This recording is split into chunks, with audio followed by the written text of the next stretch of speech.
Con respecto a la nota que vamos a ver ahora, como les anticipé antes de ir a la pausa, es sobre las recomendaciones ante la nueva campaña agrícola. Quien nos va a dar las recomendaciones de mercado a tener en cuenta, las estrategias que se pueden tomar de acuerdo al mercado que se está viviendo, es un especialista, consultor agrícola, Teo Sorraquín. Escuchemos qué nos recomienda.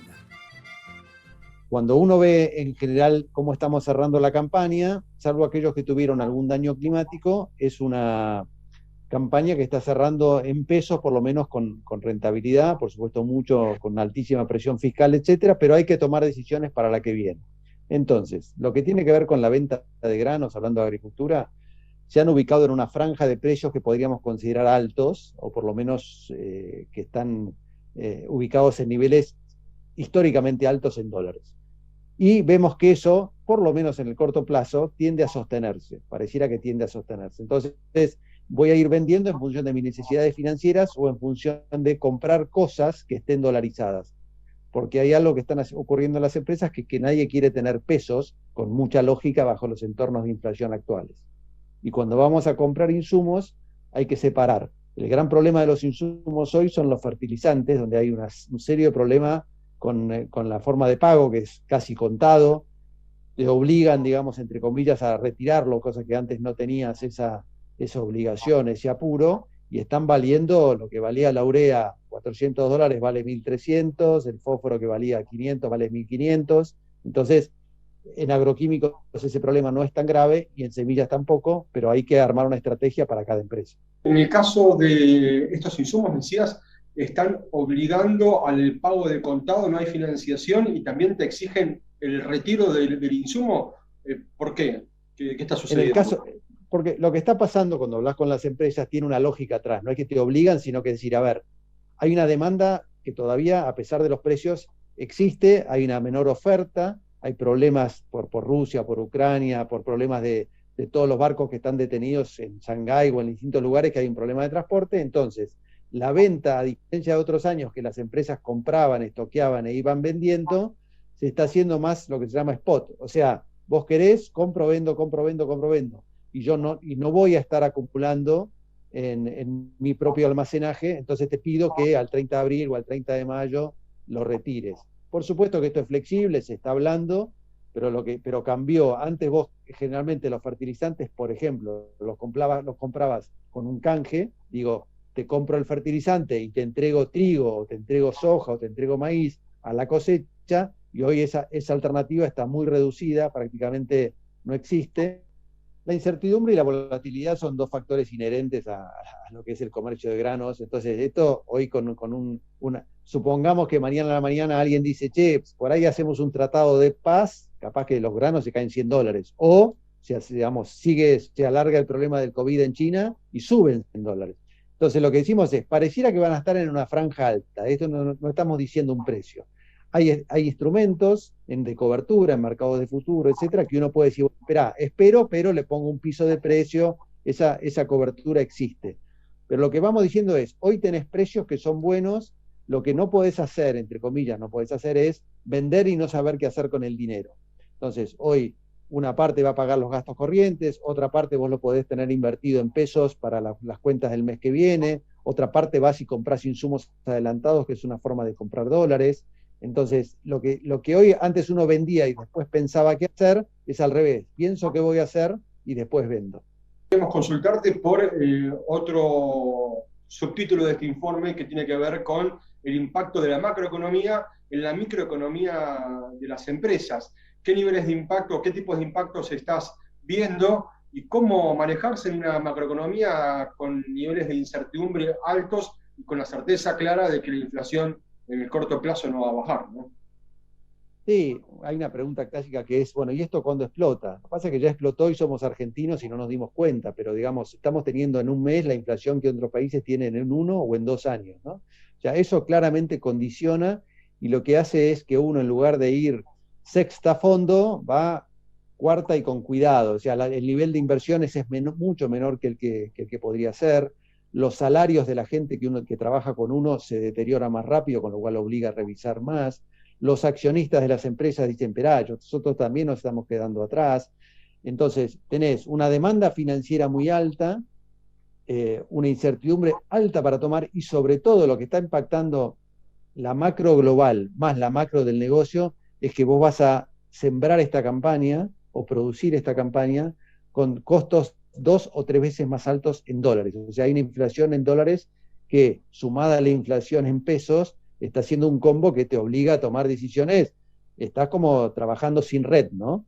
En Aquamare queremos que tu espacio al aire libre sea tu lugar en el mundo. Construcción de piscinas, sistema de riego, muebles de jardín, hidromasajes, energías alternativas, productos para tu piscina, herramientas para jardinería y mucho más.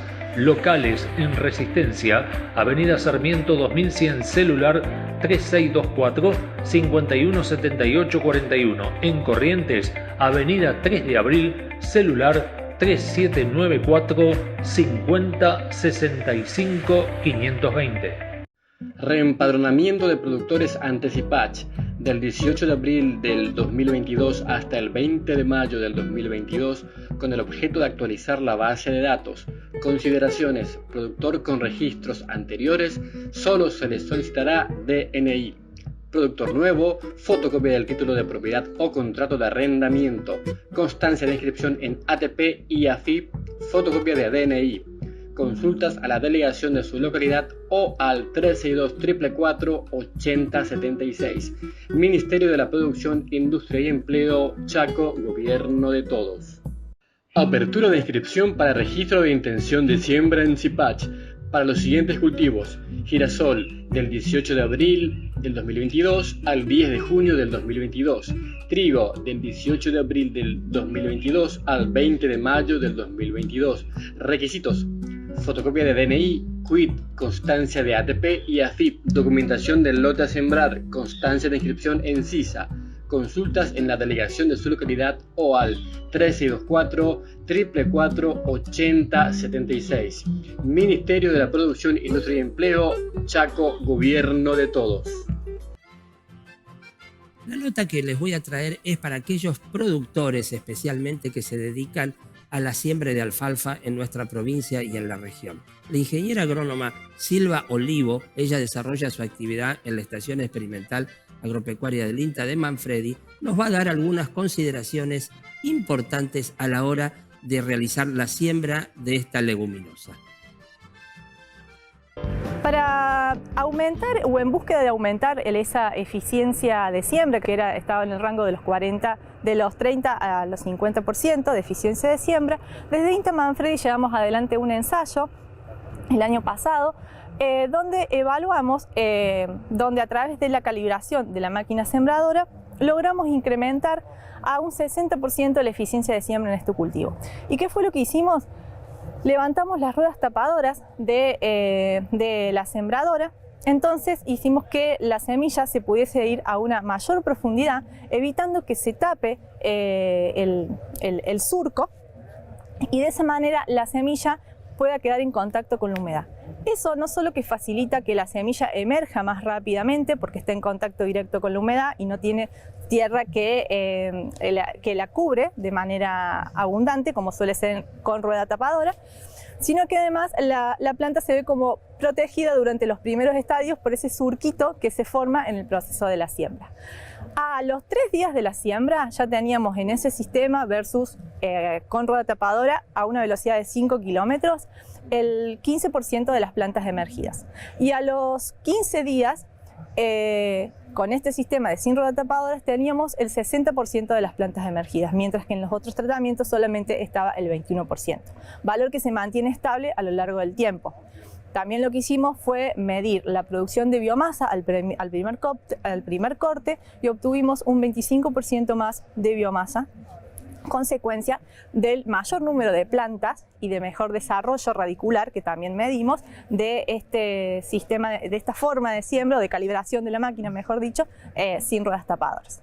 Otro de los parámetros que tenemos que tener en cuenta, como cualquier cultivo agrícola, es la parte de la fertilización. Es un punto no menor. Por lo tanto, lo principal antes de sembrar un lote, la recomendación en líneas generales, después hay que ver en cada situación en particular, pero esto aplica para todos, es hacer un análisis de suelo. Determinar cuáles son los puntos críticos, si el suelo necesita ser fertilizado con un determinado nutriente o si necesita una corrección particular. ¿Por qué? Porque el alfalfa requiere de pHs neutros, cercanos a la neutralidad, valga la redundancia, buenas cantidades de fósforo, cerca de 20 partes por millón hacia arriba, altas dosis de nitrógeno, pero muchas veces eso se cubre generalmente con lo que es la fijación biológica del nitrógeno. Por eso es tan importante, como mencioné antes, la cuestión del peletizado, ¿sí? Sobre todo en lotes que no tienen historia alfalfera, ¿sí? En los lotes que por lo general tienen historia alfalfera ya hay bacterias adaptadas en el suelo que ayudan a ese proceso. Y después tenemos también la importancia del azufre y otros micronutrientes que cada vez van cobrando mayor importancia. Una vez hecho el análisis y demás, se recomienda hacer una fertilización inicial para asegurar una buena implantación y después refertilizaciones a lo largo del año para ir manteniendo la vigorosidad y el stand productivo del cultivo. Bueno, llegamos al final del programa del día de hoy. Como siempre, les voy a anticipar uno de los temas o notas que vamos a estar viendo en la próxima edición. Se trata de la información del mercado de Liniers, los ingresos, los precios y las tendencias, entre otras noticias y novedades. Ahora sí, me despido de ustedes, les agradezco que nos acompañen todos los días desde muy temprano. Nosotros seguiremos trabajando para traerle toda la información de la región y la provincia. Los esperamos en el próximo programa de Amanecer Rural.